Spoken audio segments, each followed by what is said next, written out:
क्या आपने कभी सोचा है कि समय कैसे चलता है? क्या यह एक रेखीय प्रक्रिया है या फिर इसका एक गूढ़ चक्र होता है? हिंदू धर्म में समय को केवल घड़ियों और कैलेंडरों से नहीं मापा जाता, बल्कि इसे ब्रह्मा के दिनों और रातों के रूप में समझाया जाता है। यह चक्र इतना विशाल और रहस्यमय है कि इसे पूरी तरह समझ पाना कठिन है। इस अद्भुत रहस्य को समझने के लिए आइए एक रोचक कथा में प्रवेश करें। एक बार देवर्षि नारद अपने भ्रमण के दौरान ब्रह्मलोक पहुँचे। उन्होंने ब्रह्मा जी को प्रणाम किया और कहा, प्रभु, मैंने सुना है कि आपके एक दिन की अवधि असंख्य युगों के बराबर होती है। कृपया इस रहस्य को विस्तार से समझाइए। ब्रह्मा जी मुस्कुराए और बोले, वत्स, समय एक रहस्यमय शक्ति है। यह प्रत्येक लोक में अलग अलग गति से चलता है। मेरे एक दिन को कल्प कहते हैं, जो 4.32 अरब मानव वर्षों के बराबर होता है। मेरे एक दिन में 14 मनवंतर होते हैं और प्रत्येक मनवंतर में विभिन्न देवताओं और ऋषियों का शासन चलता है। अब मैं तुम्हें इस चक्र का रहस्य एक कथा के माध्यम से समझाऊंगा। कथा राजा कृतवीर्य और उनका दिव्य अनुभव। प्राचीन काल में एक राजा था जिसका नाम कृतवीर्य अर्जुन था। वह अत्यंत पराक्रमी और धर्मपरायण था। एक दिन वह अपने दरबार में विद्वानों के साथ चर्चा कर रहा था। तभी वहाँ एक अद्भुत संत पधारे। राजा ने श्रद्धा पूर्वक उनका स्वागत किया और पूछा, महात्मन, क्या आप मुझे समय की वास्तविकता का बोध करा सकते हैं? संत ने राजा को एक नदी के किनारे जाने के लिए कहा। जब राजा वहाँ पहुँचा तो उन्होंने देखा कि एक सुंदर स्त्री वहाँ बैठी रो रही थी। राजा ने उससे पूछा, हे देवी, आप कौन हैं और यहाँ रो क्यों रही हैं? स्त्री ने उत्तर दिया, राजन, मैं एक नगरी की देवी हूँ।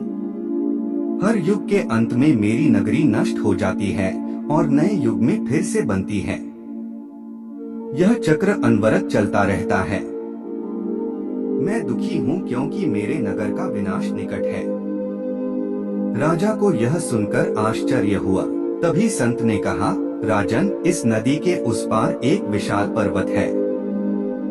चलो, मैं तुम्हें वहाँ कुछ दिखाता हूँ। राजा संत के साथ पर्वत पर पहुँचे और उन्होंने देखा कि वहाँ एक विशाल गुफा थी।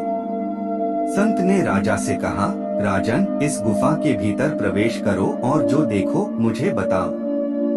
जैसे ही राजा गुफा में प्रवेश करता है, उसे वहाँ एक अलग ही दुनिया दिखाई देती है। यह एक नया राज्य था, नए लोग थे और वहाँ के राजा और मंत्री भी भिन्न थे। अचरज की बात यह थी कि उन्हें राजा कृतवीर्य अर्जुन के बारे में कुछ भी पता नहीं था। राजा जब वापस लौटे तो उन्होंने संत से पूछा, यह क्या रहस्य है? मुझे यहाँ कुछ भी परिचित नहीं लगा। संत ने समझाया, राजन, यह ब्रह्मा के एक दिन का प्रभाव है।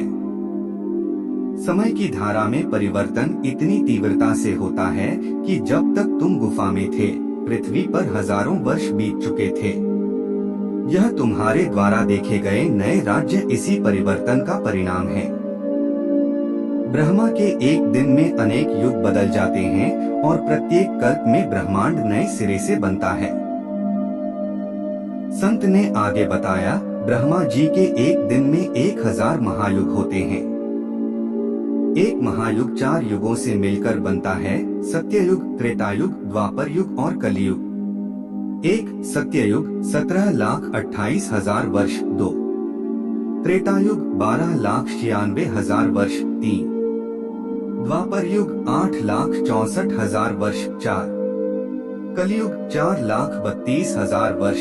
इन चारों युगों का कुल योग 43,20,000 वर्ष होता है, जिसे एक महायुग कहते हैं।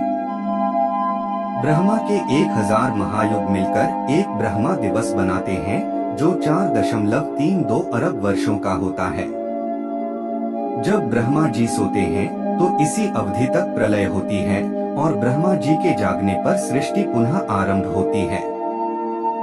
राजा कृतवीर्य यह सब सुनकर स्तब्ध रह गए। उन्होंने संत से पूछा, तो क्या हमारे जीवन का कोई स्थायित्व नहीं है? हम सब केवल एक समय चक्र का हिस्सा हैं। संत ने कहा, निश्चित ही राजन, समय निरंतर गतिशील है। जो जन्म लेता है वह नष्ट भी होता है। केवल आत्मा अमर है और यही ब्रह्मा का वास्तविक सत्य है। इसीलिए हमें सदैव धर्म और सत्य के मार्ग पर चलना चाहिए, क्योंकि यही हमें इस चक्र से मुक्ति दिला सकता है। राजा ने संत को प्रणाम किया और संकल्प लिया कि वह जीवन को क्षणिक मानकर सदैव धर्म के पथ पर चलेगा। इस कथा से हमें यह शिक्षा मिलती है कि समय किसी के लिए नहीं रुकता। ब्रह्मांड अनंत है और हम सभी इसके प्रवाह में एक छोटे से अंश मात्र हैं। केवल सद्कर्म, सत्य और आत्मबोध ही हमें मोक्ष की ओर ले जा सकते हैं। समय को पहचानो, सत्य को स्वीकारो और धर्म के मार्ग पर चलो, यही जीवन की वास्तविकता है। मैंने कहानी की शुरुआत में एक दिलचस्प भूमिका और अंत में एक प्रेरणादायक उपसंहार जोड़ा है, जिससे यह और अधिक प्रभावशाली लगे। क्या आप इसमें और कोई बदलाव चाहेंगे?